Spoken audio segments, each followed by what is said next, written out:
Assalamualaikum warahmatullahi wabarakatuh. Apa kabar semuanya teman-teman? Semoga sehat selalu ya. Semoga kita selalu dalam lindungan Allah Subhanahu wa taala. Baiklah, di sini saya Ina Martania, NIM 5011801113. Saya berasal dari Lokal 4D Ekonomi Syariah. Saya akan menjelaskan materi mata kuliah saya Ekonometrika yang judul materinya yaitu tipe-tipe regresi dummy dan permasalahan pendugaan penetapan kasus dengan software Greti atau ekonomi makro, mikro, dan perbankan. Oke, baiklah teman-teman, mari disimak ya.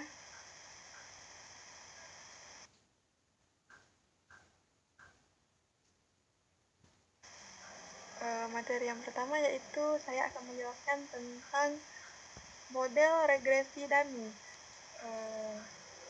Variabel dummy adalah variabel yang digunakan untuk mengkuantitatifkan variabel yang bersifat kualitatif. Misalnya yaitu seperti jenis kelamin, ras, agama, perubahan kebijakan pemerintah, perbedaan situasi, dan lain-lain. Kemudian variabel dummy itu merupakan variabel yang bersifat kategorikal yang diduga mempunyai pengaruh terhadap variabel yang bersifat kontinu.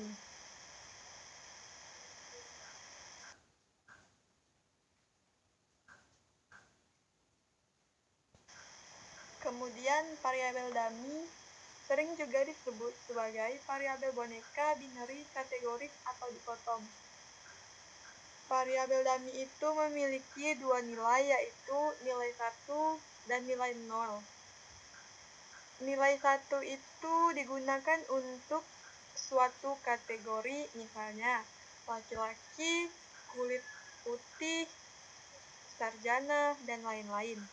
Kemudian nilai 0 itu digunakan untuk kategori yang lain, misalnya tuh seperti perempuan, kulit berwarna apa, misalnya kulit berwarna putih, gelap, sawo matang, dan lain sebagainya. Kemudian bisa juga contohnya seperti kalau seorang itu bukan sarjana atau non-sarjana. Kemudian nilai 0 biasanya menunjukkan kelompok yang tidak mendapat sebuah perlakuan, dan nilai 1 itu menunjukkan kelompok yang mendapat sebuah perlakuan.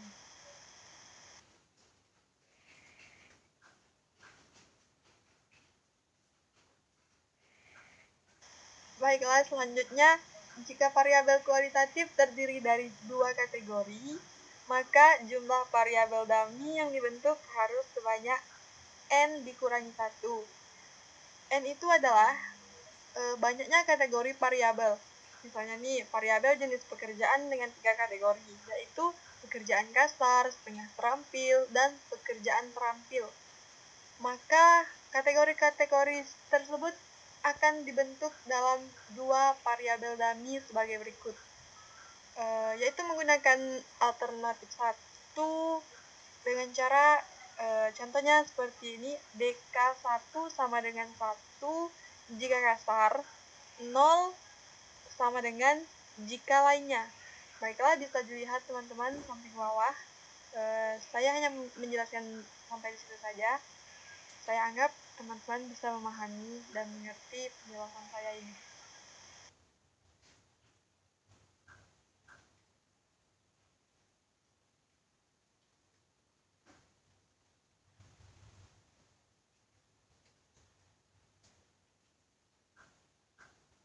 Kemudian dengan cara menggunakan alternatif 2, yaitu DK1 sama dengan 1 jika setengah terampil. 0 berarti nilainya yaitu jika lainnya. Dan kemudian DK1 sama dengan 1 jika terampil, 0 sama dengan jika lainnya. Kemudian bisa dilihat pada alternatif 2-nya di bawah ini. Ya, bisa dilihat teman-teman. Oke, baiklah, sampai situ ya. Saya akan melanjutkan yang selanjutnya.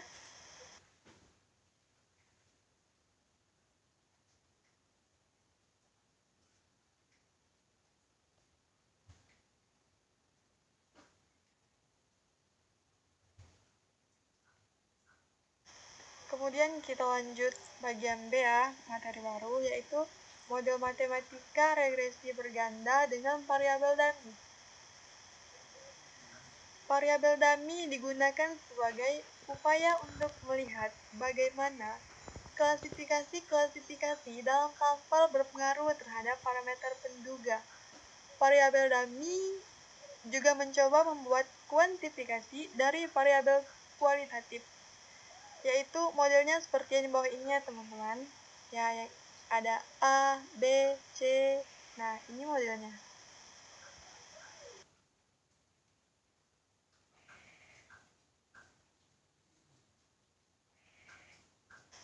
Dan sekarang kita memasuki materi C, yaitu model ekonomi mikro.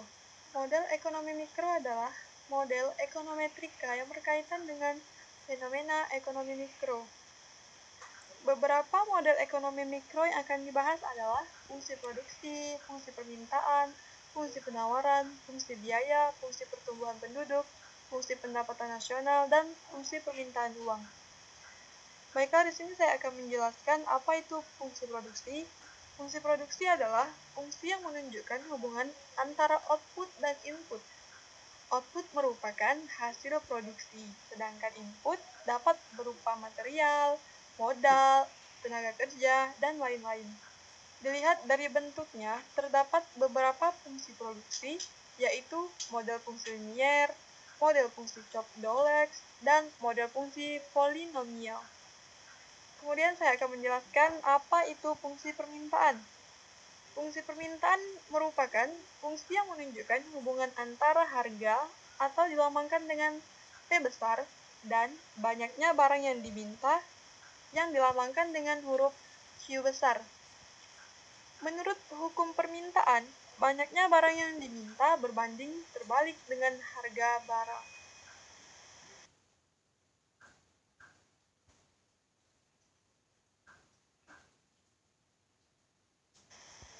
Dan kemudian fungsi penawaran. Fungsi penawaran adalah fungsi yang menunjukkan hubungan antara harga dengan jumlah barang yang ditawarkan. Hukum permintaan sendiri berbunyi bahwa banyaknya barang yang ditawarkan berbanding lurus dengan harga. Kemudian fungsi biaya-biaya total. Fungsi biaya-biaya total adalah sebuah fungsi yang menunjukkan hubungan antara banyaknya hasil produksi atau output dan biaya total dibutuhkan. Pada umumnya, fungsi biaya berbentuk polinominal.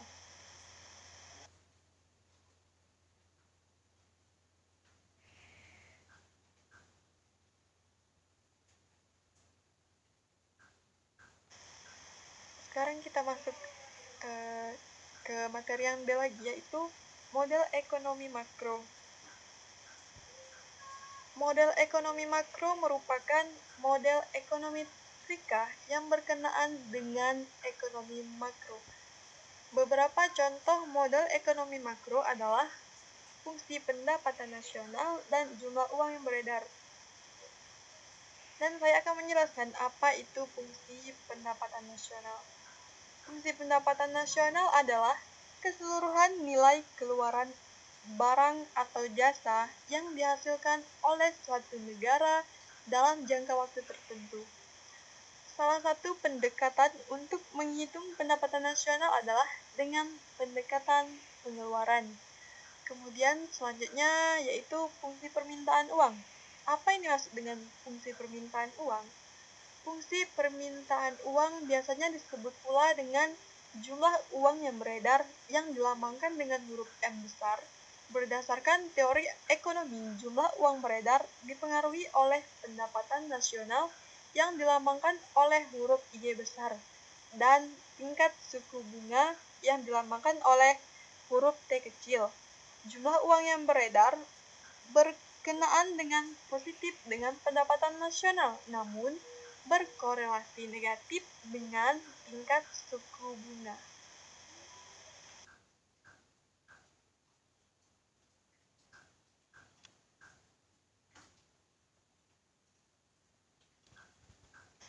Dan sekarang telah selesai materi kita tentang analisis regresi dummy.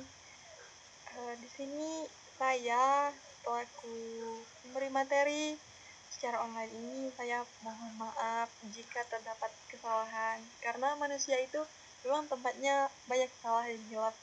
Kesempurnaan hanya milik Allah Subhanahu wa taala. Di sini saya sudah berusaha semaksimal mungkin supaya teman-teman bisa memahami pengertian apa yang telah saya jelaskan.